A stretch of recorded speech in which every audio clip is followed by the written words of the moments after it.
आज हम बात करने वाले हैं एनसीईआरटी क्लास 12 फिजिक्स के चैप्टर नंबर 1 के लेक्चर नंबर 11 के, जिसमें हमको मुख्य रूप से यही चीज़ें स्टडी करने हैं कि विद्युत क्षेत्र रेखाएं होती क्या है, बाय फिगर उसको कैसे डिफाइन करोगे आप, विद्युत क्षेत्र रेखाओं का रिप्रेजेंटेशन कैसे है, यानी विद्युत क्षेत्र रेखाओं को आप किस किस तरह से रिप्रेजेंट कर सकते हो कि एकल धनावेश के कारण कैसे होंगे, एकल ऋणावेश के कारण कैसे होंगे, एक धनावेश एक ऋणावेश के कारण कैसे होगा, एक समान अगर वैद्युत क्षेत्र होगा तो उसकी रेखाएं परस्पर कैसे होंगे, उसके बाद से दो अगर धनावेश को एक दूसरे से कुछ समीप रख दिया जाए तो उनके कारण इलेक्ट्रिक फील्ड लाइंस कैसे मिलेंगी। हम इन सभी चीज़ों को बड़ी डिटेल्स में बात करने वाले हैं, ठीक है। इसमें बिंदु आवेश के कारण उत्पन्न वैद्युत क्षेत्र का व्यंजक भी प्राप्त करेंगे, उस बेस पे बहुत बढ़िया बोर्ड से रिलेटेड क्वेश्चन करेंगे, ना कि कॉम्पिटिटिव एग्जाम से रिलेटेड। इसके बाद की जो वीडियोज मिलेंगे आपको, आप देख ही रहे होंगे वीडियो में कि कॉम्पिटिटिव एग्जामों के लिए अलग क्वेश्चन बनाए जाते हैं और बोर्ड के लिए अलग बनाए जाते हैं, तो ये ओनली फॉर बोर्ड है, ठीक है। इसमें सबसे पहले हम डिफाइन करेंगे विद्युत क्षेत्र रेखाओं का कि विद्युत क्षेत्र रेखाएं होती क्या है, विद्युत क्षेत्र रेखाओं को रिप्रेजेंट कैसे करोगे, बहुत आसानी से एकदम बिल्कुल इजी लैंग्वेज में। एक बार अगर आप इसको ध्यान से पढ़ लेंगे तो मेरे देखने से दोबारा बहुत ज़्यादा रिवाइज करने की ज़रूरत नहीं होगी। इसलिए अगर आप पढ़ाई कर रहे हो तो नोट्स लेके बनाते जाएँ। वैसे जितने भी इसमें आपको बाय फिगर जो भी डेफिनेशंस मिलेंगे मैं आपको तैयार करा दूंगा, उसमें ऐसा नहीं है कि रटना पड़ेगा, बाय फिगर टोटली डेफिनेशन मैं तैयार करा दूंगा। इसलिए अगर आप हमारे चैनल पे नए होंगे तो चैनल को सब्सक्राइब करेंगे और पहले से वीडियो को देख रहे होंगे तो लाइक करेंगे, जितना ज़्यादा से ज़्यादा हो दोस्तों के साथ शेयर करेंगे, ठीक है। हम आते हैं अपने टॉपिक्स पे। हमारे टॉपिक्स का नाम है इलेक्ट्रिक फील्ड लाइंस, वैद्युत क्षेत्र रेखाएं। तो वैद्युत क्षेत्र रेखाएं होती क्या हैं और वैद्युत क्षेत्र रेखाएं बनती कहाँ पे हैं, सबसे जरूरी चीजें ये है। ये देख लो, वैद्युत क्षेत्र रेखाएं होती क्या है, वैद्युत क्षेत्र रेखाएं बनती क्या है। तो वैद्युत क्षेत्र रेखाएं होती कहाँ है और बनती कहाँ है, इन दोनों चीजों को आप पढ़ोगे। यहां देखो, जहां पे भी एक पॉजिटिव चार्ज और दूसरा निगेटिव चार्ज हो, दैट मीन्स जहां पे एक प्लेट धनावेशित हो दूसरा प्लेट ऋणावेशित हो, तो उन दोनों प्लेटों के बीच में एक इलेक्ट्रिक फील्ड, एक वैद्युत क्षेत्र बन जाता है। और उस वैद्युत क्षेत्र में जब किसी परीक्षण आवेश को रखा जाता है ना, तो वह अकॉर्डिंग टू इलेक्ट्रिक फील्ड नहीं चलता है, यानी वैद्युत क्षेत्र के अनुसार वह नहीं चलता है, वह अपना एक अलग रास्ता बनाते हुए चलता है। तो वैद्युत क्षेत्र में कोई भी परीक्षण आवेश जिस अलग रास्ते से चलता है ना, उसी के रास्ते का नाम होता है इलेक्ट्रिक फील्ड लाइंस, वैद्युत क्षेत्र रेखाएं, ठीक है। तो आप इस फिगर में भी देख सकते हैं, बहुत आसानी से आपको ये फिगर में सारी चीजें दिख भी रही होंगी। ये देखेंगे आप, इसमें ये सब पॉजिटिव चार्जेज हैं। ये थोड़ा सा और फ्रेश करने की कोशिश कर रहे हैं। ये सब इस प्लेट पे ये सब पॉजिटिव चार्जेज हैं, आपको क्लियर नहीं दिख रहा होगा इसलिए बना दे रहे हैं। और यहाँ प्लेट पे ये क्या चीज है, नेगेटिव चार्ज है। यानी हमारे पास दो प्लेट है, एक ये ऋणात्मक आवेश इस पे है, दूसरा क्या है, धनात्मक आवेश। जैसे ही एक पर ऋणात्मक आवेश और दूसरे पर धनात्मक आवेश होगा, ठीक उसी समय प्लस से माइनस की तरफ देख रहे होंगे आपको ये इलेक्ट्रिक फील्ड लाइन आपको दिख रहा होगा, ये वाला, ये आपको इलेक्ट्रिक फील्ड लाइन दिख रहा होगा, जिसकी डायरेक्शन किधर है, प्लस से किधर है, माइनस की ओर। तो जैसे ही प्लस से माइनस की ओर ये एक वैद्युत क्षेत्र बनता है, तो जब इस वैद्युत क्षेत्र में यहाँ पे किसी पॉजिटिव चार्ज को, पॉजिटिव टेस्ट चार्ज को रखा जाता है, तो आप देखो कुछ दूरी तक तो वह ऐसे सीधे चलता है, लेकिन धीरे धीरे धीरे धीरे वह अपने रास्तों को बदलते हुए ऐसे ऊपर जाने लगता है। क्या हमारी बात समझ में आया कि नहीं आया। यहाँ इस प्लेट पे धनावेश है, दूसरे प्लेट पे ऋणावेश है, तो एक के धनावेशित और दूसरे के ऋण आवेशित होने के कारण इनके बीच में एक इलेक्ट्रिक फील्ड बन जाता है, एक वैद्युत क्षेत्र बन जाता है। और जब उस वैद्युत क्षेत्र में किसी परीक्षण आवेश, ये है परीक्षण आवेश जिसको आप Q0 से लिखते हो, जब इसमें किसी परीक्षण आवेश को रखा जाता है तो वह ऐसा नहीं पॉजिटिव से निगेटिव की तरफ डायरेक्ट भग जाता है, नहीं, जब वह इलेक्ट्रिक फील्ड में चलना शुरू करता है तो वह अपना एक अलग रास्ता बना लेता है। अब अलग रास्ता क्या है, अब देखे होंगे कुछ दूरी तक ये ऐसे चल रहा है, अब ये धीरे धीरे धीरे धीरे ऊपर जाने लग रहा है, जा रहा है। तो इसका मतलब कि इलेक्ट्रिक फील्ड में यह इसी मार्ग से होकर के जाएगा। तो इलेक्ट्रिक फील्ड में कोई परीक्षण आवेश जिस भी मार्ग का अनुसरण करेगा ना, उसी मार्ग का नाम क्या होगा, विद्युत क्षेत्र रेखा होगा। आ रहा है मेरी बात समझ में? जितने मार्गों से हुआ होकर जाएगा उन सभी मार्गों को विद्युत क्षेत्र रेखाएं बोलेंगे। तो अब इस बेस पे अगर विद्युत क्षेत्र रेखाओं का परिभाषा देना होगा तो क्या बोलेंगे, हम बोलेंगे ऐसे, वैद्युत क्षेत्र में कोई परीक्षण धनावेश, क्या बोलोगे आप, वैद्युत क्षेत्र में कोई परीक्षण धनावेश जिस मार्ग का अनुसरण करता है उसे वैद्युत क्षेत्र रेखाएं कहते हैं। बिल्कुल सिस्टमेटिक है। क्या बोलेंगे हम, वैद्युत क्षेत्र में कोई परीक्षण धनावेश जिस मार्ग का अनुसरण करता है उसे वैद्युत क्षेत्र रेखाएं कहते हैं। परिभाषा याद हो गया होगा, दोबारा सुनो क्या बोल रहे हैं, वैद्युत क्षेत्र में कोई परीक्षण धनावेश जिस मार्ग का अनुसरण करता है उसे वैद्युत क्षेत्र रेखाएं कहते हैं। मुझे आशा होगा परिभाषा याद हो गया होगा। और देख लो, अगर मान लीजिए ऐसे परिभाषा नहीं लिख पाएंगे तो इसका परिभाषा लिखा लिखाया आपको भी यहाँ मिलेगा। विद्युत क्षेत्र रेखाओं का, इलेक्ट्रिक फील्ड लाइंस क्या है, विद्युत क्षेत्र में कोई परीक्षण धनावेश जिस मार्ग का अनुसरण करता है उसे विद्युत क्षेत्र रेखाएं कहते हैं। This is the definition of electric field lines. Okay, अब हम चलेंगे कि इन विद्युत क्षेत्र रेखाएं, यहां पे तो आपको यहां पे आपको ये रेखाएं ऐसे दिख रही हैं। अब ये प्रश्न है कि विद्युत क्षेत्र रेखाएं आवेशों के कारण कैसे कैसे बन सकती हैं। तो अब इसके बाद की टॉपिक्स हम पढ़ने वाले हैं विद्युत क्षेत्र रेखाओं का निरूपण, यानी विद्युत क्षेत्र रेखाओं को हम कैसे कैसे निरूपित कर सकते हैं। एक आवेश होगा तो उसके कारण विद्युत क्षेत्र रेखाएं कैसे होंगी, एक ऋणावेश होगा उसके कारण कैसे होंगी, एक धनावेश एक ऋणावेश होगा उसके कारण कैसे होंगी, दोनों धनावेश होंगे उसके कारण विद्युत क्षेत्र रेखाएं कैसे होंगी, एक समान विद्युत क्षेत्र है तो उसमें रेखाएं कैसे मिलेगी। इन सभी चीजों को हम अब नेक्स्ट वाले हेडिंग में सीखेंगे। चलें, ओके।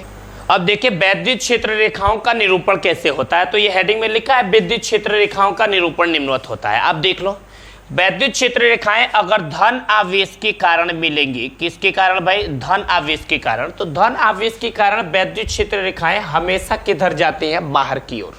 ठीक है, तो ये अगर कोई धन आवेश है, इसके कारण कोई पूछे इलेक्ट्रिक फील्ड लाइंस वैद्युत क्षेत्र रेखाएं कैसे मिलेंगे, तो आप बोलोगे ये हमेशा किधर जाते हुए प्रतीत होंगी, बाहर की ओर।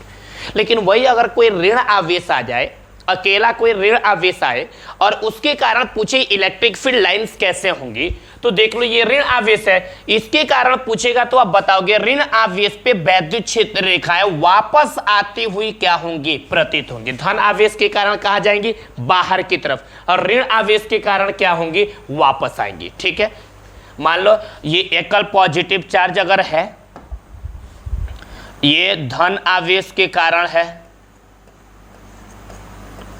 और ये किसके कारण है, ऋण आवेश के कारण है,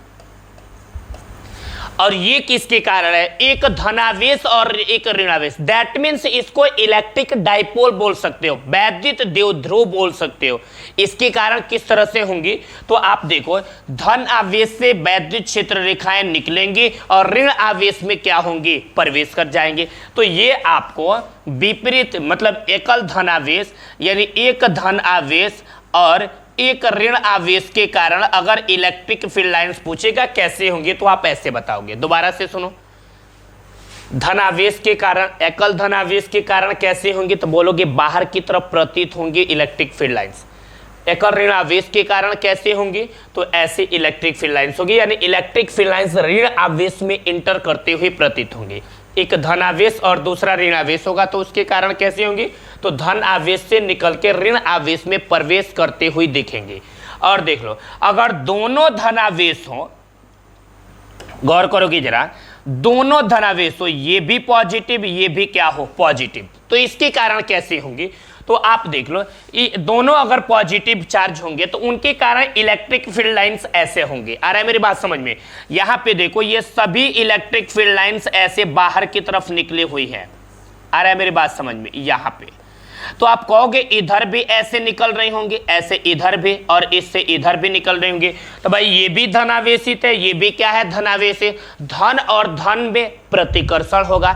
इसका मतलब कि इन दोनों इलेक्ट्रिक फील्ड लाइन में प्रतिकर्षण होगा तो ये दोनों काटेंगी नहीं, मिलेंगी नहीं, ये दोनों प्रतिकर्षित होकर यहां से ये साइड में निकल जाएगी, यहां से ये साइड में निकल जाएंगे, एक दूसरे को किसी बिंदु पर नहीं काटेंगी। बोलो क्लियर है? अब प्रश्न ये उठता है कि इलेक्ट्रिक फील्ड लाइन, विद्युत क्षेत्र रेखाएं एक दूसरे को किसी बिंदु पर क्यों नहीं काटती हैं?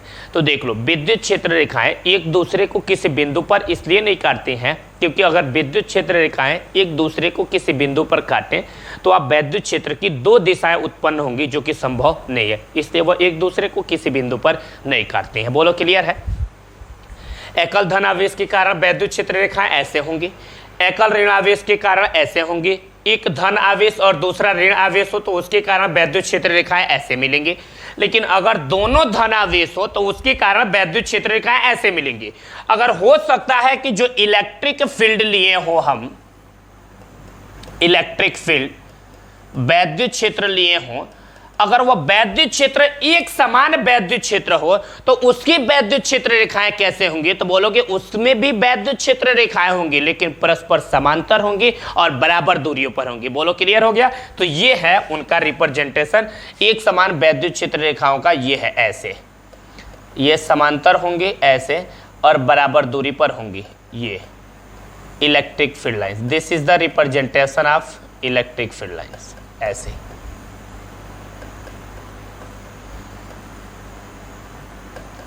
इस तरह से। बोलो क्लियर हो गया? याद भी हो गया होगा, दिख भी गया, सारी चीजें क्लियर थी। अगर आपसे कोई पूछे विद्युत क्षेत्र रेखाओं का निरूपण कैसे कैसे है तो सिंपल बताओगे, धन आवेश के कारण ऐसे विद्युत क्षेत्र रेखाएं मिलेंगी, ऋण आवेश के कारण ऐसे मिलेंगे, एक धन आवेश एक ऋण आवेश के कारण ऐसे मिलेंगे, एक समान विद्युत क्षेत्र में बल रेखाएं ऐसे मिलेंगे या विद्युत क्षेत्र रेखाएं उस तरह से मिलेंगे, और दोनों अगर धन आवेश हो, दोनों पॉजिटिव चार्ज हो तो उनके कारण इलेक्ट्रिक फील्ड लाइंस ऐसे मिलेंगी। डन हो गया होगा? तो ये होता है विद्युत क्षेत्र रेखाओं का निरूपण। बोलो क्लियर हो गया? अब हम आगे बात करेंगे कि इन विद्युत क्षेत्र रेखाओं के कौन कौन से गुण होते हैं। अब हम इन गुणों के बारे में विधिवत चर्चा करने वाले हैं कि इन विद्युत क्षेत्र रेखाओं के गुण कौन कौन से होते हैं।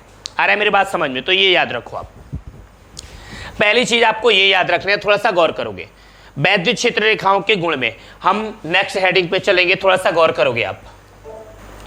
अब बोलेंगे विद्युत क्षेत्र रेखाओं के गुण, हम बोलेंगे विद्युत क्षेत्र रेखाओं के निम्नलिखित गुण होते हैं। कोई पूछेगा पहला गुण क्या है, तो आप देखो ये हमारे देखने में आपको भी दिख रहा होगा, अभी पढ़े हो कि यहाँ पे जो इलेक्ट्रिक फील्ड लाइंस है ये धन आवेश है, यहाँ पे आपको दिख रहा है ये धन आवेश है, और इस धन आवेश के कारण जो विद्युत क्षेत्र रेखाएं हैं ऐसे बाहर जाते हुए प्रतीत हो रही हैं, ऐसे इस तरह से। आपको इस वीडियो में क्लियर दिख रहा होगा कि विद्युत क्षेत्र रेखाएं चूंकि अंदर पॉजिटिव है और पॉजिटिव चार्ज से इलेक्ट्रिक फील्ड लाइन आउटवर्ड जा रही है, बाहर की तरफ जाती हुई प्रतीत हो रही है। आ रहा है मेरी बात समझ में? तो पहला गुण यही है कि विद्युत क्षेत्र रेखाएं हमेशा धन आवेश से कहां जाती हैं? बाहर जाती हैं। तो लिखे हैं विद्युत क्षेत्र रेखाओं के गुण में, इसमें है विद्युत क्षेत्र रेखाओं के निम्नलिखित गुण होते हैं। पहला गुण क्या होता है? तो बोलोगे यह सदैव धन आवेश से कहां जाती है? बाहर की तरफ। तो आप देखो ये धन आवेश है और इसका ये गुण है कि हमेशा धन आवेश से किधर जाएंगी? बाहर की ओर। बोलो क्लियर है? तो अगर आपको विद्युत क्षेत्र रेखाओं का गुण पूछेगा तो बोलोगे विद्युत क्षेत्र रेखाओं के निम्नलिखित गुण है। पहला क्या बोलोगे? यह सदैव धन आवेश से कहां जाती है? बाहर की तरफ। दूसरा देखोगे, दूसरा में आपको ये दिख रहा होगा, ये आपको दिख रहा होगा ये एकल ऋण आवेश है, तो आप इस पे देखो इलेक्ट्रिक फील्ड लाइन ऐसा लग रहा है वापस आ रही है इस तरह से, ऐसे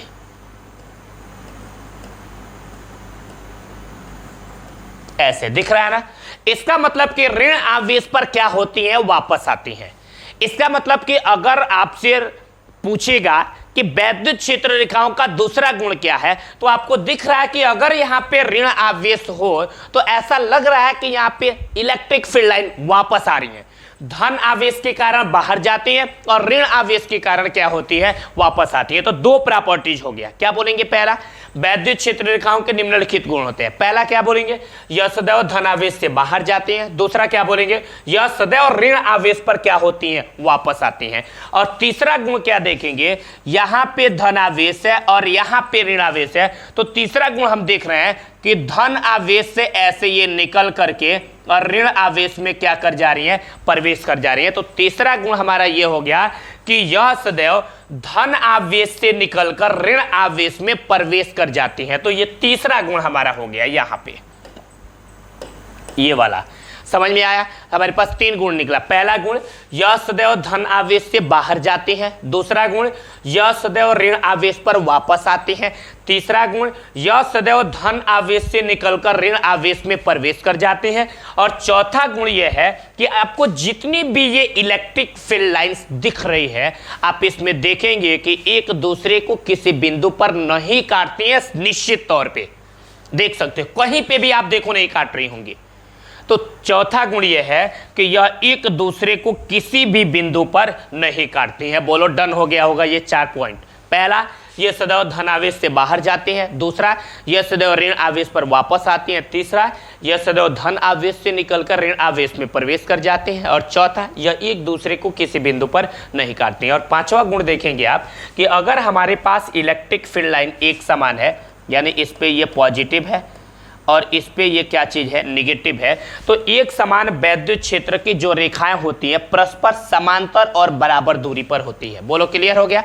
तो पांचवा गुण हमारे पास यही है, यहां लिखा गया है कि एक समान विद्युत क्षेत्र की बल रेखाएं परस्पर समांतर और बराबर दूरियों पर होती है। तो ये 5 प्रॉपर्टीज है जिसे आपको याद करना एक जिम्मेदारी है, क्योंकि इन्हीं प्रॉपर्टीज का इस्तेमाल करके हम आगे की कुछ क्वेश्चंस कंपेयर करेंगे, कुछ क्वेश्चनों को कैलकुलेट करेंगे, कुछ प्रॉपर्टीज को कॉम्पिटिटिव एग्जामों की दृष्टि से हम उसको बहुविकल्पीय ट्रिक करेंगे। बहुत बेहतरीन टॉपिक्स है ये। तो आपको ये 5 टॉपिक्स याद कर लेने हैं कि यह सदैव धन आवेश से बाहर जाते हैं। दूसरा, यह सदैव ऋण आवेश पर वापस आते हैं। तीसरा, यह सदैव धन आवेश से निकलकर ऋण आवेश में प्रवेश कर जाते हैं। चौथा, यह एक दूसरे को किसी बिंदु पर नहीं काटते हैं। पांचवा, एक समान विद्युत क्षेत्र की रेखाएं परस्पर क्या होती हैं, समांतर और बराबर दूरियों पर होती है। डन हो गया, ये हमारा प्रॉपर्टीज कंप्लीट हुआ। नेक्स्ट टॉपिक्स की बात करेंगे। अब यहाँ देखो, हम बात करेंगे बिंदु आवेश के कारण उत्पन्न विद्युत क्षेत्र का व्यंजक। तो अब देखो, इसका मतलब कि अगर हमारे पास कोई ऐसा चार्ज हो जिसकी साइज एक पॉइंट चार्ज जैसे हो, एक बिंदु आवेश के जैसा हो, तो वह कितना इलेक्ट्रिक फील्ड उत्पन्न कर सकता है। क्या उस आवेश के द्वारा इलेक्ट्रिक फील्ड का दूरियों के साथ कोई इफेक्ट होगा या नहीं होगा, होगा तो कितना होगा। इसका बाई ग्राफ भी समझेंगे, इसका ग्राफ भी बनाएंगे कि एक समान बिंदु आवेश के कारण उत्पन्न वैद्युत क्षेत्र और दूरी के बीच का ग्राफ कैसा होता है। हम ग्राफ के माध्यम से भी इसको क्लियर करेंगे। चले पहले इसको देखेंगे। हम ये दिखाए हैं कि हमारे पास एक यहाँ पे बिंदु आवेश है जिसको मैं लिख लिया हूँ कैपिटल क्यू। क्या लिख लिया हूँ भाई, कैपिटल क्यू।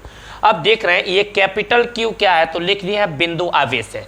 अब ये कैपिटल क्यू कर क्या रहा है यहाँ पे, तो आप बोलोगे जो ये कैपिटल क्यू है, जैसे ही यहाँ पे रखा है अपने चारों तरफ एक जाल फैला दिया है और उस जाल का नाम क्या है, वैद्युत क्षेत्र, और उसको लिखते किससे हैं, ई से। इसका मतलब क्या हुआ कि इस चित्र में एक बिंदु आवेश क्यू है और इस क्यू के कारण उत्पन्न वैद्युत क्षेत्र क्या है, ई है। दो चीजें समझ में आया, किसमें है क्या, यहाँ एक बिंदु आवेश क्यू है और इस क्यू के कारण यहाँ उत्पन्न वैद्युत क्षेत्र क्या है, ई है। अब देखो इसके बाद से क्या हुआ है, इस आवेश क्यू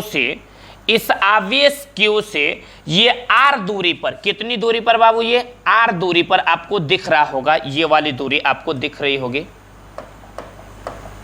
ये कि आवेश क्यू से ये आर दूरी पर यहाँ एक बिंदु P है और इसी बिंदु P पर इस आवेश क्यू के कारण यहाँ पे कितनी इलेक्ट्रिक फील्ड यहाँ पे बन रही है, हम उसी इलेक्ट्रिक फील्ड की क्या करेंगे, गणना करेंगे।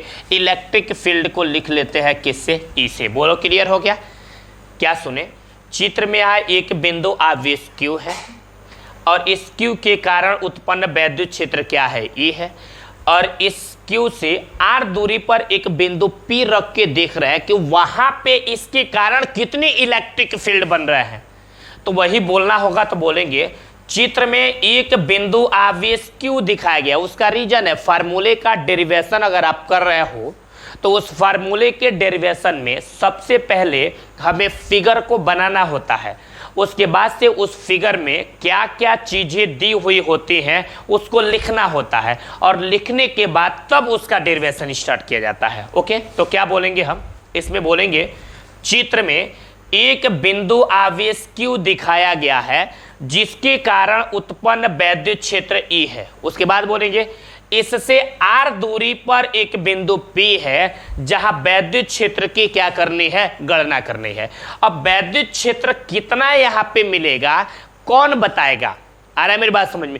जैसे कहीं टावर लगा है, यहाँ पे मुझे टेस्ट करना है कि उस टावर की इलेक्ट्रिक फील्ड यहाँ पे क्या है, तो हम मोबाइल निकालेंगे और मोबाइल में अपनी नेटवर्क देखेंगे, 2 खूंटी है, 3 खूंटी है, 4 खूंटी है। तो मान लो टावर कहीं और लगा है और यहाँ पे बता रहा है कि इलेक्ट्रिक फील्ड इतना है, हम उसके समीप जाएंगे तो इलेक्ट्रिक फील्ड बढ़ेगा, यानी टावर हमारे मोबाइल में खूंटी बढ़ता जाएगा, फुल हो जाएगा, और उससे दूर जाएंगे तो क्या होगा, कम होगा। तो सेम ऐसे ही है, मान लो टावर दूर है, यहाँ पे चेक करने के लिए मेरे पास मोबाइल फोन है, ऐसे ही यहाँ पे आवेश दूर है, तो यहाँ पे चेक करने के लिए कोई चार्ज आनी चाहिए, वही चार्ज बताएगा ना कितनी इलेक्ट्रिक फील्ड यहाँ पे है। तो हम क्या करेंगे, यहाँ पे एक स्मॉल चार्ज ले लेंगे, ये वाला, ये टेस्ट चार्ज ले लेते हैं, और इस टेस्ट चार्ज का नाम क्या रख दिया है, परीक्षण आवेश।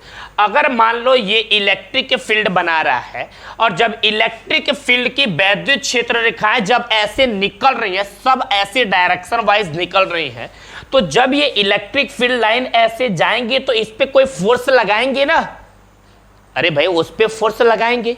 इलेक्ट्रिक जब इससे वैद्युत क्षेत्र रेखाएं ऐसे बाहर की तरफ निकल रही हैं, तो जब इनके रास्ते में कोई आएगा तो ये वाली जो इलेक्ट्रिक फील्ड लाइंस है, ये सब इलेक्ट्रिक फील्ड लाइंस मैं आपको रिप्रेजेंट कर रहा हूं इसको व्हाइट से, ये इलेक्ट्रिक फील्ड लाइन ये ऐसे इस पे फोर्स लगाएंगे ना, तो प्रश्न यहाँ ये बनता है कि ये इलेक्ट्रिक फील्ड लाइंस इस पे कितनी फोर्स लगाएंगी। तो आप पढ़े हो कि वैद्युत क्षेत्र के द्वारा किसी परीक्षण आवेश पर लगने वाले बल के लिए फार्मूला तुम्हें निकाल रखे हैं, वैद्युत क्षेत्र की तीव्रता में F बराबर Q0 इंटू E।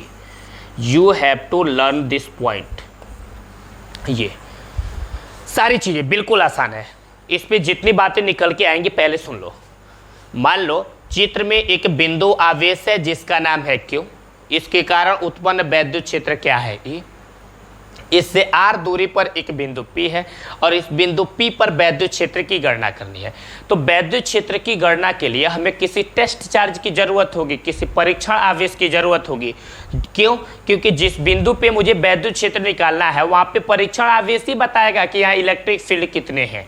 तो हम क्या करेंगे, जब यहाँ परीक्षण आवेश रखेंगे तो देखेंगे ये परीक्षण आवेश 2 फोर्स का अनुभव कर रहा है। पहला, ये इलेक्ट्रिक फील्ड लाइन जब निकल रही है तो ये भी आके इस पे फोर्स लगा रही है, और दूसरा नंबर कूलाम के नियम में यहाँ एक बिंदु आवेश कैपिटल Q है। आप देखो यहाँ एक बिंदु आवेश कैपिटल Q है, और इससे स्मॉल r दूरी पर यहाँ एक परीक्षण आवेश हो गया है अब Q0। ऐसे आ रहा है मेरी बात समझ में?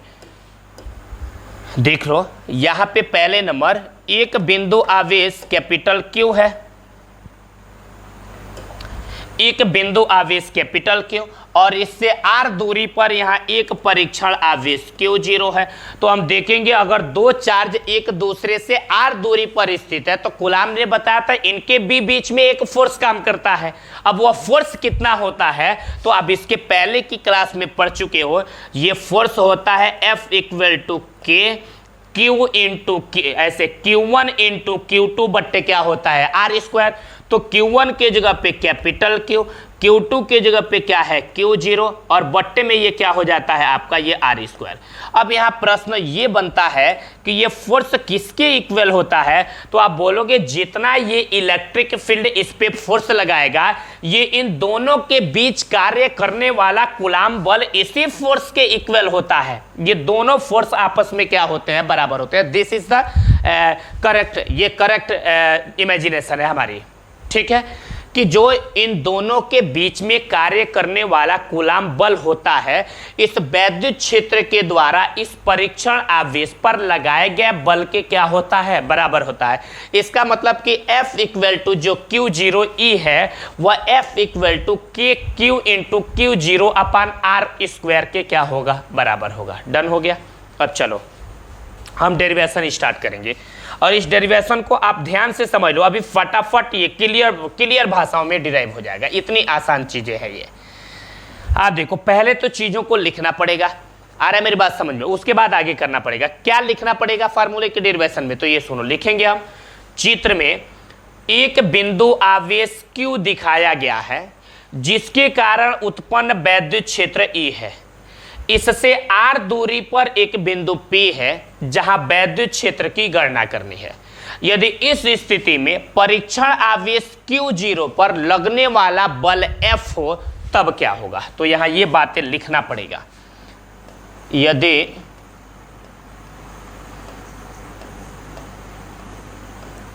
इस स्थिति में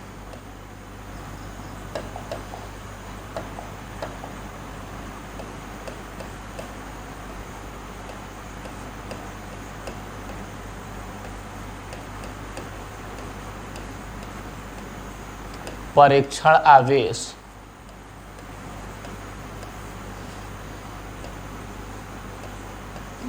Q0 पर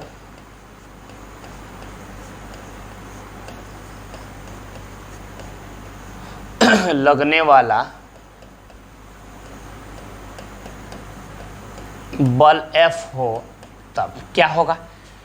इस पे F फोर्स लग रहा है, कितना फोर्स लग रहा है भाई F। तो अब कोई आपसे पूछे कि इस F का मान क्या होगा तो आप क्या बोलोगे, ये F का मान कितना बताया है, बताओ Q0 इंटू क्या हो जाएगा E। डन हो गया होगा।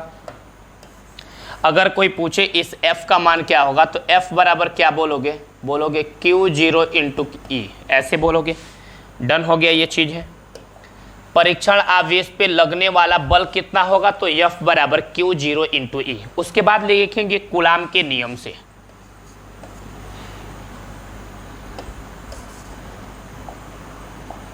ऐसे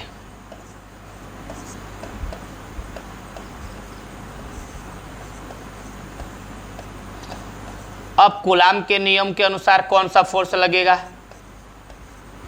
तो पढ़े हो एक बिंदु आवेश Q, दूसरा Q0, बीच की दूरी R है, तो कूलाम फोर्स कितना लगेगा, यहां निकाल रखे हो। क्या फोर्स लगेगा बताओ जरा, तो ये आप निकाल रखे हो, ये फोर्स लगेगा F equal to Q into Q0 और डिवाइडेड बाई क्या है R स्क्वायर। क्लियर हो गया। और तुम जानते हो ये वाला फोर्स इस फोर्स के क्या होगा, बराबर होगा। तो इस स्थिति में हम क्या करेंगे, यहाँ पे आप गौर करोगे कि जो यहाँ पे F आया है इस F का मान क्या निकाले हो Q0 इंटू E, तो इस F के जगह पे इसका मान भर दोगे। क्या मान है इसका, Q0 इंटू क्या है E इक्वल टू क्या हो गया K capital Q into Q0 और डिवाइडेड बाई कितना हो गया है R स्क्वायर। डन हो गया। अब आप देखो ये Q0 से ये Q0 मर गया, तो हमारे पास इलेक्ट्रिक फील्ड की वैल्यू क्या निकल के आया यहाँ पे, तो यहाँ देखो E इक्वल टू बच गया KQ अपान क्या मिल गया R square. E equal to क्या हो जाएगा K capital Q divided by क्या हो जाएगा R स्क्वायर। ये हमारे पास इलेक्ट्रिक फील्ड के लिए फार्मूला निकल गया। बोलो क्लियर हो गया। अब आप देखो किसी कॉम्पिटिटिव एग्जाम में अगर कैलकुलेशन करना होगा तो मैक्सिमम इसी फार्मूले का यूज होगा। अगर किसी बोर्ड में लिखना है तो आप ये अच्छी तरह से जानते हो बोर्ड में लिखने के लिए कि भाई ई तो सेम रहेंगे, ठीक है, ये वाले, ये देखो है ई तो सेम रहने वाले हैं ई, बोलो क्लियर है। और इस के की वैल्यू कूलाम फोर्स में पड़े होता है 9 × 10⁹ 9 गुणे 10 पे पावर 9, और ये क्यू अपान क्या हो जाएगा r²। ये किसी कॉम्पिटिटिव एग्जाम में लिखना होगा तो ऊपर वाला, और किसी बोर्ड में लिखना होगा तो ये वाला, बोलो क्लियर है। अभी थोड़ा सा और एक स्टेप और बढ़ रहे हैं, एक स्टेप कूलाम फोर्स में पहले पढ़े हो, ये E = इसके की वैल्यू होती है पहले 1/4πε0, ठीक है। और ऊपर यहाँ क्या हो जाएगा Q अपान क्या हो गया r², बोलो क्लियर है। और किसी बोर्ड में लिखना हो तो ये लिखोगे E = K की वैल्यू होती है 1/4πε0, Q अपान क्या हो गया r²। ये किसी बोर्ड के लिए। अगर आपको न्यूमेरिकल क्वेश्चन कैलकुलेट करना है तो न्यूमेरिकल क्वेश्चन के लिए आप अलग लिख लोगे, क्या हो जाएगा तब E = हो जाएगा इस 1/4πε0 की वैल्यू होती है 9 गुणे 10 पे पावर 9 इंटू ये Q अपान क्या मिल गया आपका r²। न्यूमेरिकल क्वेश्चन जब भी कैलकुलेट करना हो डायरेक्ट आप इस वैल्यू का इस्तेमाल करोगे, फौरन रिजल्ट मिलेगा, बोलो क्लियर है। तो ये बिंदु आवेश के कारण उत्पन्न वैद्युत क्षेत्र का फार्मूला मिला। फिर चलते हैं नेक्स्ट टॉपिक्स पे। अब इस पे आधारित बहुत बढ़िया बढ़िया न्यूमेरिकल क्वेश्चन करने वाले हैं, देखेंगे आगे। अब देखेंगे इसमें लिखा है कि एक इलेक्ट्रॉन के कारण निर्वात में 1 मीटर की दूरी पर विद्युत क्षेत्र की क्या कीजिए गणना कीजिए। इसके पहले जो फार्मूले निकले हैं उसी फार्मूले पे आधारित ये क्वेश्चन है। क्या है, कह रहा है एक इलेक्ट्रॉन के कारण निर्वात में 1 मीटर की दूरी पर उत्पन्न वैद्युत क्षेत्र की क्या कीजिए गणना कीजिए। अब आप देखोगे पहले इसका फिगर ड्रा करके देखो इसका फिगर होता कैसे है। कह रहा है एक इलेक्ट्रॉन है, ठीक है, हम यहाँ एक इलेक्ट्रॉन बना लेंगे, दैट मीन्स यहाँ एक इलेक्ट्रॉन है। और कह रहा है इस इलेक्ट्रॉन के कारण निर्वात में 1 मीटर की दूरी पर, इसका मतलब ये हुआ कि इससे निर्वात में हम कितना मीटर की दूरी पर बाबू, 1 मीटर की दूरी पर।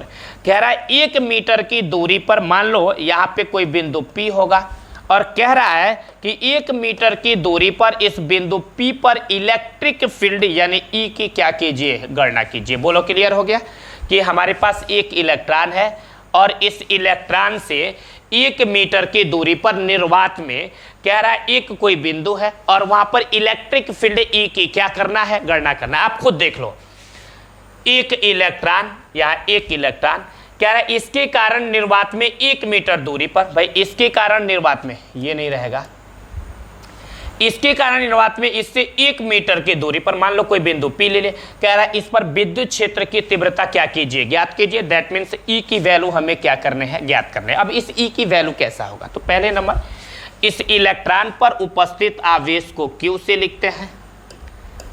किससे लिखते हैं भाई, इलेक्ट्रॉन पर उपस्थित आवेश को हम Q से लिखते हैं, और Q की वैल्यू क्या हो जाएगी 1.6 × 10⁻⁻19 कूलाम होती है। डन। अब इलेक्ट्रॉन से बिंदु P की दूरी को अभी पढ़े हो आप R से लिखते हो, और R की वैल्यू कितना है 1 मीटर। इलेक्ट्रिक फील्ड E की वैल्यू पूछ रहा है, ये निकालना है। डन हो गया।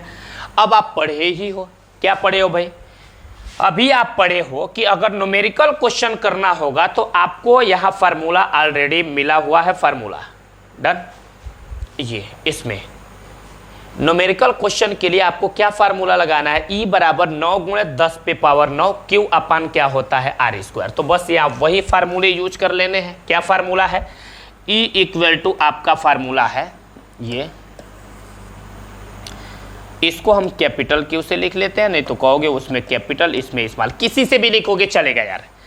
अब यहाँ देखो आपको किसकी इलेक्ट्रिक फील्ड के लिए फार्मूला लिखना है, तो लिखो क्या फार्मूला होगा यहाँ पे, ये होगा E = 9 गुणे 10 पे पावर क्या होगा 9, और यहाँ Q अपान क्या होगा r²। यही फार्मूला ने यहाँ पढ़े हो, देखो E = 9 गुणे 10 पे पावर 9 Q अपान r², यही फार्मूला लिखे हैं। अब मान भरो E = ये 9 गुणे 10 पे पावर 9 सेम रहेगा, और यहाँ पे Q है, Q की वैल्यू क्या है, तो ये है 1.6 × 10⁻⁻19 कूलाम, डिवाइडेड बाय नीचे R है, R की वैल्यू क्या है 1, इसका स्क्वायर कर सकते हो आप। डन।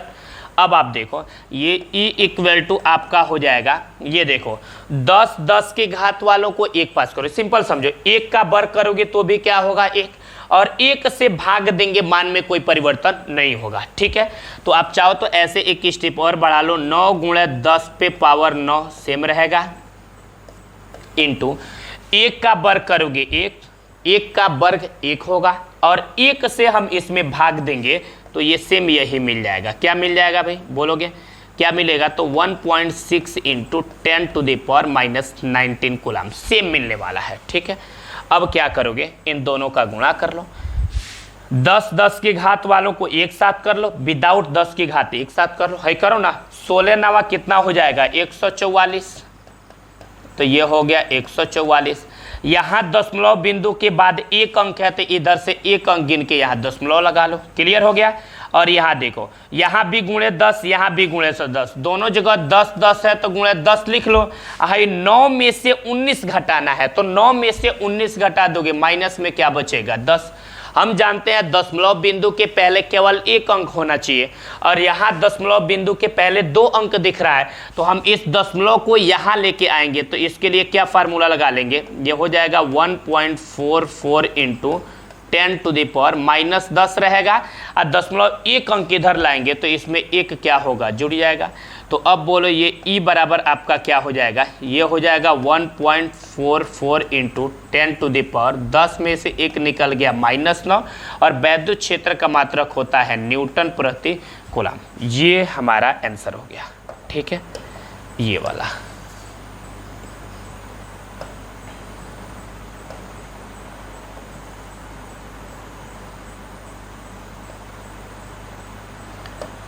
ठीक है, ये इसमें कोई डाउट नहीं है, आराम से इसको लगाओगे। चलते हैं हम अगले क्वेश्चन पे।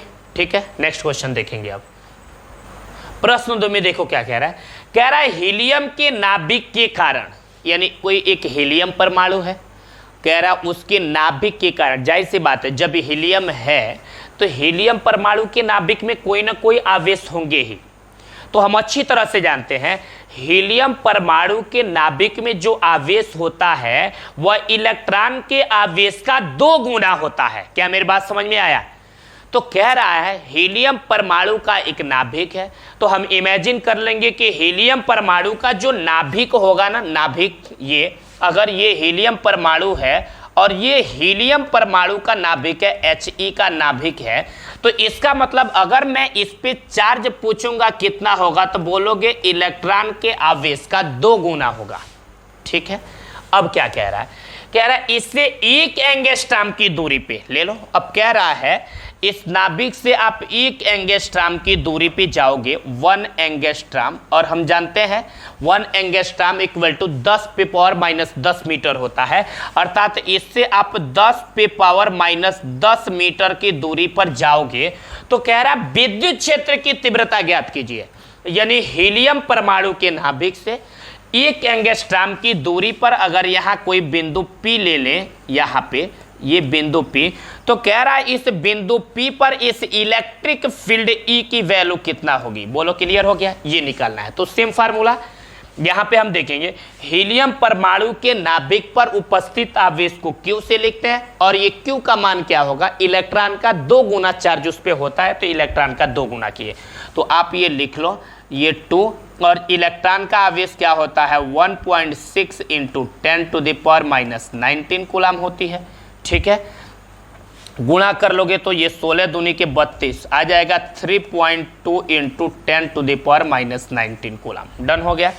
इसके बाद से अब आप देख सकते हो यहाँ पे कि मान लो आवेश से बिंदु P की दूरी को हम R से लिखते आए हैं, और R की वैल्यू कितना दे रखा है 10 पे पावर माइनस 10 मीटर, और इसके डेरिवेशन में चूंकि हम इसको कैपिटल Q से लिखेंगे तो बार बार स्मॉल Q आ रहा है, कैपिटल Q बना लेंगे। बोलो क्लियर है इतना? तो कह रहा है इस इलेक्ट्रिक फील्ड की वैल्यू क्या होगी। तो इलेक्ट्रिक फील्ड के लिए हम आपको फार्मूला बता रखे हैं, क्या फार्मूला होता है फॉर न्यूमेरिकल क्वेश्चन। हमने आपको न्यूमेरिकल क्वेश्चन के लिए फार्मूला बताया है, E बराबर होता है आपका 9 गुणे 10 पे पावर 9, और क्या फार्मूला है Q अपान क्या होता है R²। ये फार्मूला है, इसमें मान भर देने हैं। E बराबर हो जाएगा 9 गुणे 10 पे पावर 9, और यहाँ पे देखो Q है, Q का मान कितना आया है 3.2 into 10 to the power minus 19 coulomb. और डिवाइडेड बाई ये r है, r की वैल्यू कितना आया है 10 पे पावर माइनस 10। r 2 बार है तो 10 पे पावर माइनस 10 भी कितनी बार लिख लेते हैं 2 बार। ठीक है, अब आप देखो ये E इक्वल टू, अब आप इसमें देखोगे जरा, यहाँ पे 9 है, यहाँ पे 3.2 है। हम क्या करेंगे 3.2 का गुणा 9 में करके देखेंगे कितना हो रहा है, क्योंकि 10 10 की घात को एक साथ करेंगे, विदाउट 10 की घात एक साथ करेंगे। करो 9 का गुणा करो, और 9 दूनी के 18 के कितना हो जाएगा 8, और 9 3 27 और 1 मिल के कितना हो जाएगा 28। यहाँ दशमलव के बाद एक अंक है तो इधर से एक अंक गिन के दशमलव लगा लेंगे। बोलो क्लियर हो गया। इसके बाद देखो गुणे 10 पे पावर क्या होगा, 9 में से 19 घटा देंगे तो माइनस क्या बच जाएगा 10। कितना हो जाएगा भाई माइनस 10, सॉरी 1 मिनट, यहाँ देखो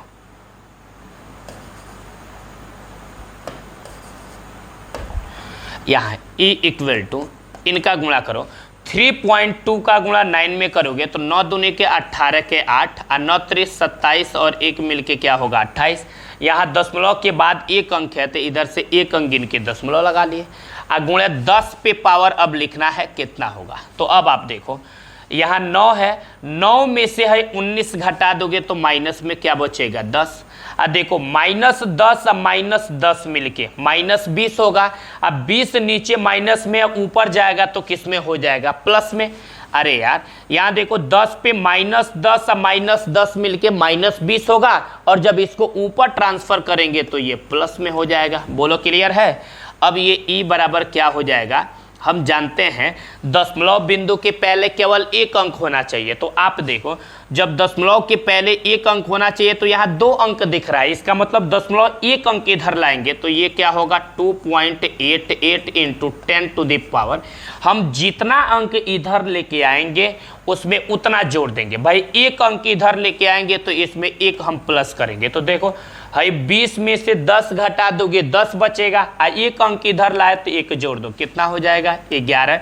अब वैद्युत क्षेत्र का मात्रक होता है न्यूटन प्रति कूलम। ये हमारा आंसर डन हो गया। नेक्स्ट क्वेश्चन की बात करेंगे अब हम, चले आगे। कह रहा है एक बिंदु आवेश से 1 मीटर की दूरी पर उत्पन्न विद्युत क्षेत्र की तीव्रता 450 वोल्ट प्रति मीटर है। ठीक है, तो कह रहा है तो आवेश का मान क्या कीजिए ज्ञात कीजिए। कितनी आसान है, देखो लिखा है एक बिंदु आवेश से 1 मीटर की दूरी पर। तो चलो पहले हम बिंदु आवेश बनाते हैं। यहाँ पे एक ये बिंदु आवेश है, इस आवेश को मैं किससे लिख लेता हूँ कैपिटल Q से। कह रहा है इससे 1 मीटर की दूरी पर। ठीक है, हम इससे 1 मीटर की दूरी ले लेते हैं। ये कितना मीटर की दूरी पर 1 मीटर की दूरी पर। कह रहा है मान लो 1 मीटर की दूरी पर यहाँ कोई बिंदु P है, और कह रहा है इस बिंदु P पर जो इलेक्ट्रिक फील्ड की वैल्यू है, इलेक्ट्रिक फील्ड की वैल्यू, इलेक्ट्रिक फील्ड को किससे लिखते हैं E से, और E की वैल्यू दे रखा है 450 वोल्ट प्रति क्या दे रखा है मीटर। ठीक है, दे रखा है। तो कह रहा है इस आवेश Q का मान कितना होगा। ठीक है, जिस चीज़ की वैल्यू दी है लिख लो पहले। इस Q की value you have to find it, इसे फाइंड करनी है। और यहाँ से P की दूरी को हम R से लिखते हैं, R की वैल्यू दे रखा है 1 मीटर। ठीक है, और E की वैल्यू आपको क्या दे रखा है 450 ये वोल्ट प्रति मीटर, ये आपको दे रखा है। ठीक है, अब वही फार्मूला पुराना वाला लगा देंगे। क्या फार्मूला है, E इक्वल टू है 9 इंटू 10 टू द पावर 9, 9 गुणे 10 पे पावर 9 इंटू ये Q अपान क्या हो जाएगा R स्क्वायर। ठीक है, अब यहाँ E है, E की वैल्यू देखो, E की वैल्यू आपको क्या दे रखा है 450 equal to 9 into 10 to the power 9 है, इंटू ये Q अपान ये R की वैल्यू कितना दे रखा है 1 मीटर, इसका वर्ग है तो कर दो। अब काटना है तो इसको काट लो। ध्यान से देखो, काटने में कोई असुविधा नहीं होनी चाहिए आपको, थोड़ा सा कॉमन सेंस इस्तेमाल करोगे कटेगा, कटना ही कटना है। ये बताओ है 1 0 से 1 0 मर गया, तो 0 यहाँ 9 बार था, 1 बार काट दिए, यहाँ पे 8 बार बचा है। आप देख लो है 9 5 कितना हो जाएगा 45, तो यहाँ देखो क्या बच गया है 5।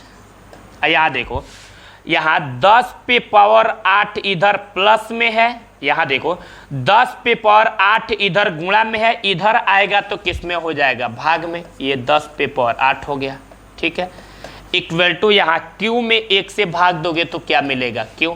दिस सिंप्लाइड इट, ये Q इक्वल टू है 5 है तो लिख लो 5, और 10 पे 8 घात नीचे प्लस में, ऊपर जाएगा तो माइनस में, तो यहाँ गुणे 10 पे पावर माइनस में 8 हो जाएगा, और आवेश का मात्रक कूलम। ये हमारा आंसर होता है।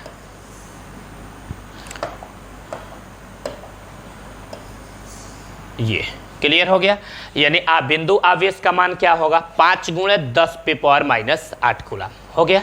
चले नेक्स्ट क्वेश्चन की बात करेंगे हम। लिखा है 2 बिंदु आवेश जिसमें से प्रत्येक पर 30 माइक्रोकूलम का आवेश है, ठीक है। हमारे पास ये 2 बिंदु आवेश है, एक यहाँ पे है और एक यहाँ पे है, ये 2 बिंदु आवेश। लिखा है इनमें से प्रत्येक पर 30 माइक्रोकूलम का आवेश है, यानी इस पर भी आवेश कितना है, 30 माइक्रोकूलम।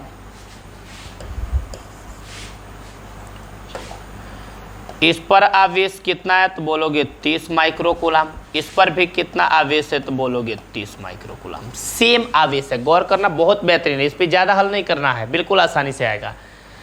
कह रहा है एक दूसरे से 30 सेमी की दूरी पर है, ठीक है। इन दोनों के बीच की दूरी 30 मीटर लिखा गया है, सॉरी करेक्ट कर लेने दो आप, 30 सेंटीमीटर की दूरी पे। कह रहा है इसके मध्य में, मध्य का मतलब होता है बीचों बीच में, तो यहां एकदम इसके बीचों बीच में, सॉरी यहां बीचों बीच में, यहां एकदम बीच में, ये कह रहा है बीचों बीच में एक कोई बिंदु P है, यहां एक कोई बिंदु P है। तो कह रहा है बिंदु P पर विद्युत क्षेत्र की तीव्रता क्या कीजिए, ज्ञात कीजिए। अब आप देखोगे यहां इमेजिनेशन करो आसानी से, हम मान लेते हैं ये 30 माइक्रोकूलम का जो आवेश है इसको Q1, और ये भी 30 माइक्रोकूलम का आवेश है, ये भी क्या चीज है, Q1, ठीक है। मान लो इन दोनों के बीच की दूरी 30 सेमी है, तो बीचों बीच में आवेश रखोगे, इसका मतलब क्या हुआ कि इस आवेश से P की दूरी कितनी होगी, इस आवेश से बिंदु P की दूरी कितनी होगी, तो आप बोलोगे 15 सेमी होगा। कितना सेमी होगा, 15 सेमी। अगर मैं मान लेता हूं इस Q1 के कारण इस बिंदु P पर वैद्युत क्षेत्र कितना हो, E हो, कितना हो, E। तो हम मान लेते हैं कि इस Q1 के कारण बिंदु P पर वैद्युत क्षेत्र E1 है, और इस E1 का मान क्या है, E है। गौर करना जरा, E1 का मान क्या है, E है।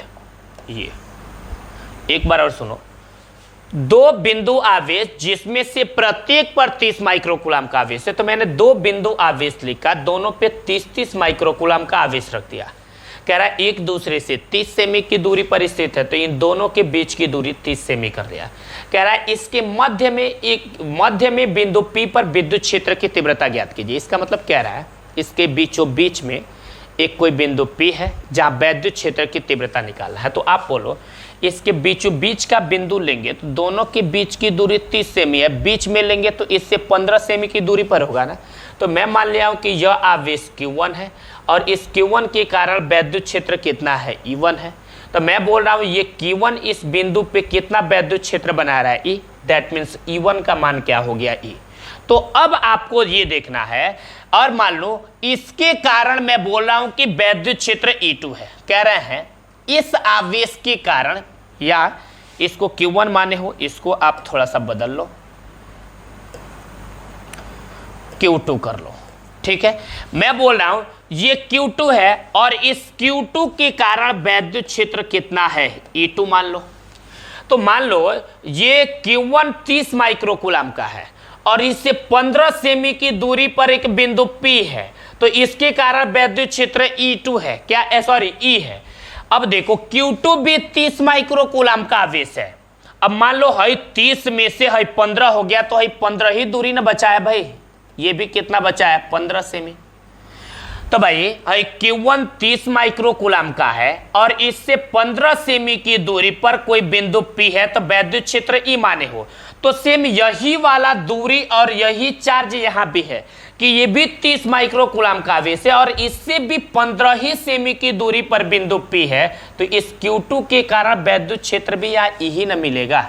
यहाँ पे क्या मिलेगा? E मिलेगा। भाई सेम चार्ज, दूरी सेम, तो इलेक्ट्रिक फील्ड भी क्या होने वाले हैं? सेम।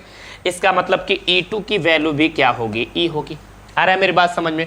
अब इस बिंदु P पर पूछेगा कि इस बिंदु P पर इलेक्ट्रिक फील्ड कितना होगा, तो बिंदु P पर टोटल इलेक्ट्रिक फील्ड, P पर टोटल इलेक्ट्रिक फील्ड पूछेगा, तो इन दोनों इलेक्ट्रिक फील्ड को जोड़ देंगे तो आंसर हो जाएगा। दैट मीन्स E1 अब प्लस क्या कर लेंगे? E2। ठीक है। अब देखो E1 की वैल्यू क्या है? E है। अब प्लस E2 की वैल्यू क्या है? E2 का मान। E2 का मान क्या है? ये भी E है, ये भी E है। लेकिन याद रखना इन दोनों की डायरेक्शन अलग अलग है, उल्टी दिशा में है, तो अगर एक कोई प्लस होगा तो दूसरा क्या हो जाएगा? माइनस। अब आप देखो ये E है तो लिख लेंगे E, कोष्टक खुलेगा, माइनस का गुणा प्लस में होगा तो माइनस, और ये E में से E घटा देंगे, क्या मिलेगा? 0। इसका मतलब कि उस बिंदु P पर इलेक्ट्रिक फील्ड होने वाला है 0। डन। आगे चलेंगे। ठीक है। अब सुनो, ये 5वां क्वेश्चन में कह रहा है दिए गए चित्र में ये आवेश एक प्लस Q है, दूसरा प्लस 2Q है। कह रहा है इसको मिलाने वाली रेखा के किस बिंदु पर वैद्युत क्षेत्र का मान क्या होगा? 0 होगा। ठीक है। कह रहा है इन दोनों को मिलाने वाली एक रेखा है और कह रहा है इसके किस बिंदु पर वैद्युत क्षेत्र का मान 0 होगा। ठीक है। हम इसमें कोई बिंदु यहाँ ले लेते हैं, यहाँ पे, और मान लेते हैं कि यह कोई बिंदु क्या है? P है। हम मान लेते हैं कि इस बिंदु P पर नेट इलेक्ट्रिक फील्ड, यानी इन दोनों आवेशों के कारण इलेक्ट्रिक फील्ड 0 होगा। भाई दोनों ये पॉजिटिव चार्ज है, ये भी पॉजिटिव चार्ज है, ये भी क्या चीज है? Positive charge. तो दोनों के कारण इलेक्ट्रिक फील्ड कैसा मिलने वाला है? तो अब आप देखोगे जब ये दोनों पॉजिटिव चार्ज हैं, तो मान लो अगर इस प्लस Q के कारण यहाँ पे इलेक्ट्रिक फील्ड अगर आपका मिलता है E1 यहाँ पे, तो उस इधर वाले के कारण भी तो मिलेगा।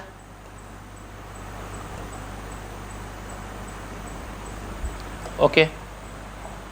ये देखो, अगर इस प्लस Q के कारण इस बिंदु P पर अगर मैं मानता हूं इलेक्ट्रिक फील्ड E1 है,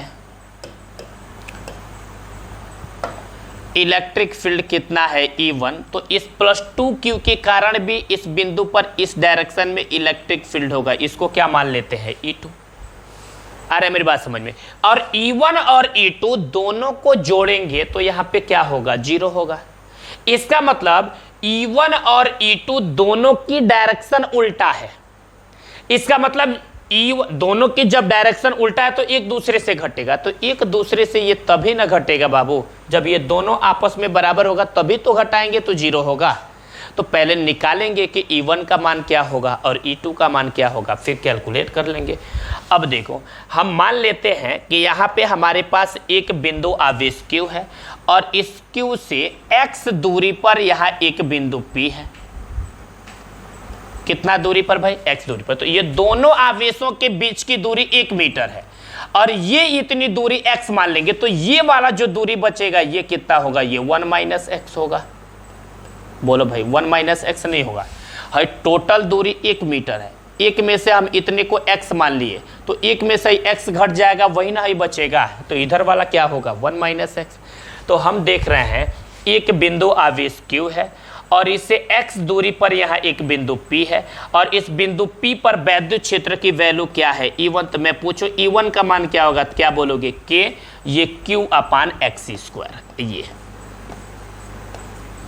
फार्मूला देख सकते हो आप, यहाँ पे जो फार्मूला निकाले थे थोड़ा सा गौर से देखो। यहाँ पे एक बिंदु आवेश Q है, इससे r दूरी पर कोई बिंदु P है, तो यहाँ वैद्युत क्षेत्र पूछे थे तो आपने क्या बताया था? E बराबर K और आवेश बट्टे है दूरी का स्क्वायर। यही ना फार्मूला आया था। मैंने डायरेक्ट इसी फिनोमेना का यहाँ इस्तेमाल किया और हम अपना रिजल्ट लाएंगे। यहाँ पे कि एक बिंदु आवेश Q है, इससे x दूरी पर यहाँ एक बिंदु P है और इसके कारण वैद्युत क्षेत्र क्या है E1। तो E1 का मान पूछेंगे तो बोलोगे E1 बराबर के Q अपान क्या बोलोगे x स्क्वायर। ये हमारे पास E1 की वैल्यू निकल गई। ठीक है, अब क्या करेंगे, अब देख रहे हैं 2Q दूरी, 2Q आवेश से 1 माइनस x दूरी पर बिंदु P है जहां इलेक्ट्रिक फील्ड क्या है E2। तो अगर मैं पूछूंगा कि इस इलेक्ट्रिक फील्ड E2 का मान क्या होगा तो सेम बोलोगे K और बोलोगे अब 2Q बट्टे 1 माइनस एक्स स्क्वायर। ये 2Q बट्टे क्या बताओगे 1 माइनस एक्स का स्क्वायर। बोलो डन हो गया। ये हमारा ये निकला रिजल्ट। अब क्या कह रहा है, कह रहा है कि जो ये बिंदु P आपको ये दिख रहा है, इस बिंदु P पर इन दोनों के कारण इलेक्ट्रिक फील्ड क्या होने वाला है 0 है कि नहीं है। इसका मतलब ये हुआ कि अगर मैं E1 अब प्लस कर दूं E2 तो बिंदु P पर टोटल इलेक्ट्रिक फील्ड क्या होगा 0 होगा। अब यहाँ E1 है हमारे पास, ये E1 है, E1 का मान क्या आया है, ये आया है Q अपान क्या मिला है एक्स स्क्वायर। अब प्लस ये E2 है, E2 की वैल्यू क्या निकला है, ये मिला है K 2Q अपान 1 माइनस एक्स का होल स्क्वायर। यही ना है भाई। अब देखो गौर करो जरा,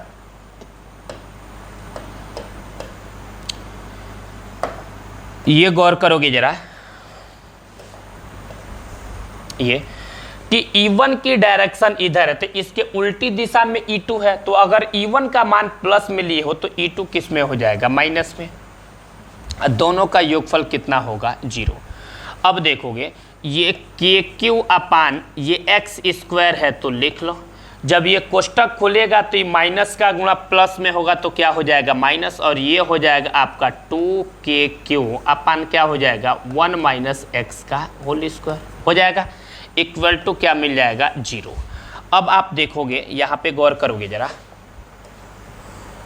यहाँ पे 2KQ अपान 1 माइनस एक्स का होल स्क्वायर इधर माइनस में है, बराबर के इधर भेज दोगे तो प्लस में हो जाएगा। तो यहाँ क्या हो जाएगा KQ upon x square equal to हो जाएगा 2KQ डिवाइडेड बाई होगा 1 माइनस एक्स का होल स्क्वायर। अब आप देखो KQ से KQ मर गया, स्क्वायर से ये स्क्वायर से ये स्क्वायर मर गया, तो ऊपर क्या बच गया 1 और नीचे क्या बच गया x इक्वल टू, यहाँ ऊपर बच गया 2 और नीचे हो गया 1 माइनस एक्स। अब तिरछा गुणा कर लेंगे। अब देखो x का गुणा 2 में करोगे तो 2x और 1 माइनस एक्स का गुणा 1 में करोगे 1 माइनस एक्स। अब x वो एक तरफ कर लो, बिना x वाला एक तरफ, ये 2x है तो लिखो ये 1x इधर माइनस में इधर आ गया तो प्लस में बराबर बचेगा 1। अब 2x और 1x मिलके 3x बराबर हो गया 1 और 3 इधर गुणा में इधर गया तो भाग में, तो x बराबर हो जाएगा 1/3। ये क्लियर, यानी इस x की वैल्यू क्या निकल गया 1/3। इस आवेश से दूरी पूछेगा तो 1 में से अगर 1/3 घटा दोगे तो 3 करने 3 में से 1 घटा दोगे 2/3, यानी इससे दूरी पूछेगा तो 2/3 बताओगे और इस आवेश से दूरी पूछेगा तो क्या बता दोगे 1/3। ठीक है, आंसर हो गया। आगे चलते हैं। अब लिखा है ये छठा प्रश्न है, 7वां हो गया है, रीराइट कर दे रहे हैं। ये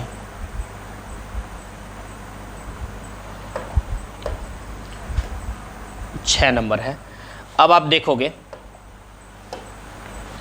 लिखा है दिए गए चित्र में ए और बी पर क्रमशः 10 माइक्रोकूलम और 5 माइक्रोकूलम के क्या है बिंदु आवेश है।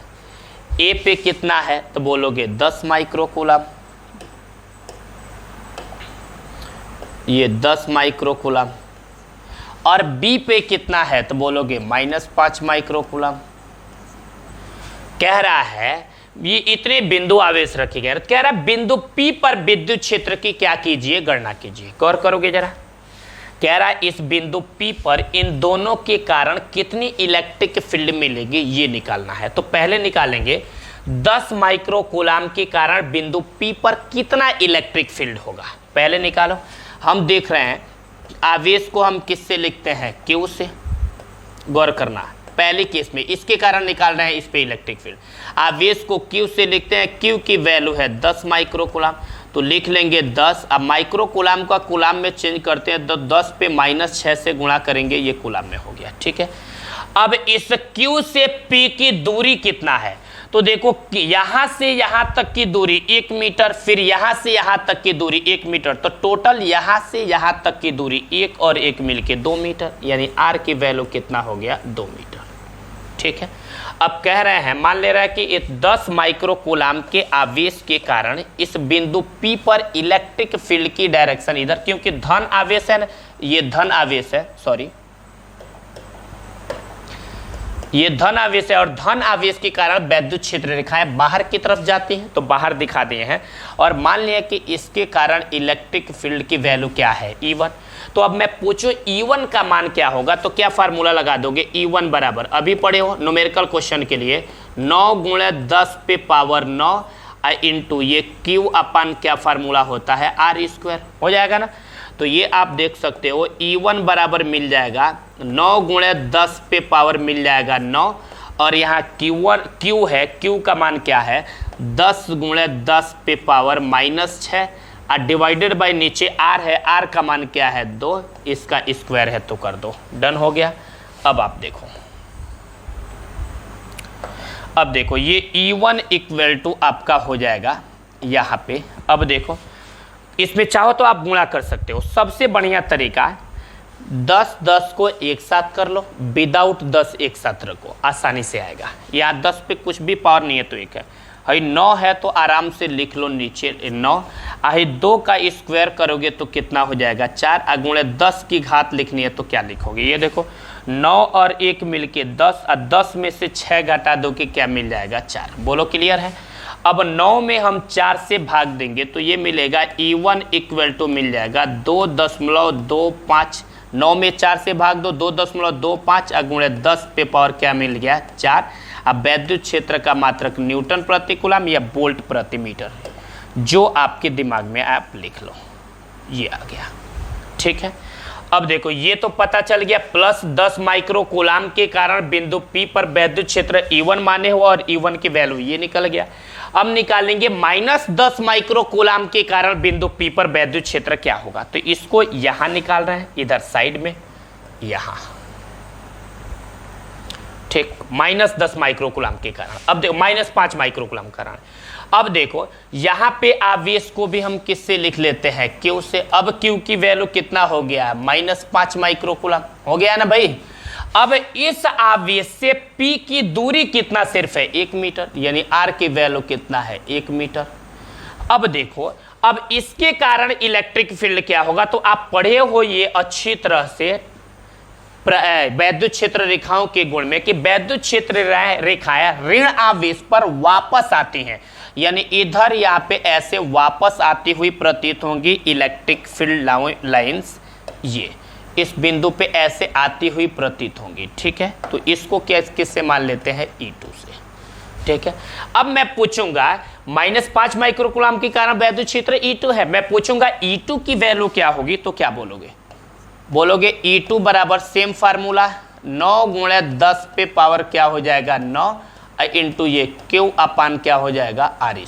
ठीक है, तो ये देख लो E2 बराबर आपका हो जाएगा ये 9 × 10 पे पावर क्या हो जाएगा 9, और यहाँ पे Q है, Q का मान क्या दे रखा है 5 माइक्रोकूलम। अब यहाँ पे -5 मत लिख लेना, क्योंकि इलेक्ट्रिक फील्ड की वैल्यू ऋणात्मक होती ही नहीं है।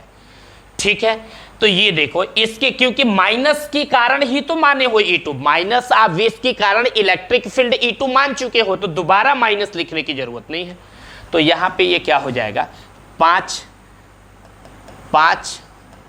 माइक्रोकूलम को कूलम में चेंज करोगे 10 पे -6 से गुणा करो, कूलम में होगा। तो अब देखो 9 × 10 पे पावर 9 है, तो लिख लो यहाँ Q है, Q की वैल्यू क्या लिखोगे 5 × 10 पे पावर -6। माइनस इसलिए नहीं लिखेंगे क्योंकि माइनस के कारण ही E2 माने हो, तो मान लिए हो तो माइनस लिखने की जरूरत नहीं, डिवाइडेड बाई नीचे R है, R की वैल्यू क्या है 1, इसका स्क्वायर है, कर देंगे, डन। अब आप देखो ये E2 बराबर आपका हो जाएगा 10 की घात को एक तरफ, विदाउट 10 घात एक तरफ, तो गुणा करो भाई 9 × 5 = 45 गुणे 10 पे पावर और 9 में से 6 घटा देंगे, क्या मिलेगा 3, और 1 का वर्ग 1 होता है, 1 से भाग देंगे, मान में कोई परिवर्तन नहीं होगा। ठीक है, अब इसमें दशमलव कहीं नहीं है तो लास्ट में दिख रहा है, दशमलव बिंदु के पहले 1 अंक होना चाहिए और यहाँ 1 भी अंक नहीं, 2 अंक दिख रहा है, तो हम 1 अंक उठा के इधर लाएंगे तो E2 का मान हो जाएगा 4.5 गुणे 10 पे पावर, 1 अंक इधर लाएंगे तो इसमें 1 जुड़ जाएगा, 3 और 1 मिलके 4, और वैद्युत क्षेत्र का मात्रक न्यूटन प्रति क्या हो जाएगा, कूलम। ये हमारा आंसर हुआ, सॉरी आंसर नहीं, ये E2 के कारण इलेक्ट्रिक फील्ड का मान मिला। ये डन। अब देखो इस बिंदु P पर टोटल इलेक्ट्रिक फील्ड पूछ रहा है ना, E पर टोटल इलेक्ट्रिक फील्ड पूछ रहा है, तो E पर टोटल इलेक्ट्रिक फील्ड को EP से लिख देते हैं, तो EP बराबर क्या होगा, E1 प्लस क्या होगा E2, दोनों इलेक्ट्रिक फील्ड को जोड़ेंगे वही ना होगा, दोनों आवेशों के कारण इलेक्ट्रिक फील्ड को जोड़ेंगे तो होगा। ठीक है, अब आप देखो खुद ही डायरेक्ट मान भर रहे हैं, अगर E1 की डायरेक्शन इधर है तो ये प्लस में, तो E2 इसके विपरीत दिशा में है तो ये किस में होगा, माइनस में। डायरेक्ट कर दे रहा है, E2 किस में हो जाएगा, ये माइनस में। फौरन यहाँ से मान भरो, रिजल्ट ला लो। यहाँ E1 है, देखो E1 का मान है 2.25 गुणे 2.25 गुणे 10 पे पावर 4, अब माइनस E2 है, E2 का मान क्या है, ये है 4.5 गुणे 10 पे पावर क्या है 4, 10 पे पावर 4। बोलो क्लियर हो गया। अब क्या करो, इसको घटा लो। आप देखो है 2 रुपया 25 पैसा में से 4 रुपया 50 पैसा घटाओगे तो माइनस में बच जाएगा 2 रुपया 25 पैसा, गुणे 10 पे पावर, दोनों जगह 10 पे 4 है तो एक कोई 10 पे 4 लिखना, ये नहीं 10 पे 8 कर लेना। बोलो क्लियर है, क्योंकि गणित में पढ़े हो कि 4x माइनस 2x होता है, तो दोनों जगह x होता है तो x लिखते हैं, 4 में से 2 घटाते हैं तो 2x, यही ना बचता है। दोनों जगह 10 पे 4 है तो 10 पे 4 लिख लेंगे, और 2.25 में से 4.5 घटाएंगे तो ये मिल जाएगा माइनस 2.25, ये हमारा आंसर होगा। ठीक है, this is the correct answer. ये वाला डन हो गया। अब ये वाला, अब हम अपनी क्लास ओवर कर रहे हैं। मैंने इलेक्ट्रिक फील्ड लाइंस को डिफाइन किया, उसकी प्रॉपर्टीज को बताया, उसकी रिप्रेजेंटेशन को बताया, पॉइंट चार्ज के कारण इलेक्ट्रिक फील्ड निकाले, और उस बेस पे जो भी न्यूमेरिकल क्वेश्चंस थे मैंने आपको कैलकुलेट करके बताया। इस वीडियो को शुरू से लेकर लास्ट तक देखे होंगे तो क्लियरिटी समझ में आ जाएगा, अगर इधर उधर करके देखे होंगे तो फिर नहीं आएगा। हम अपनी क्लास ओवर करते हैं। Thank you.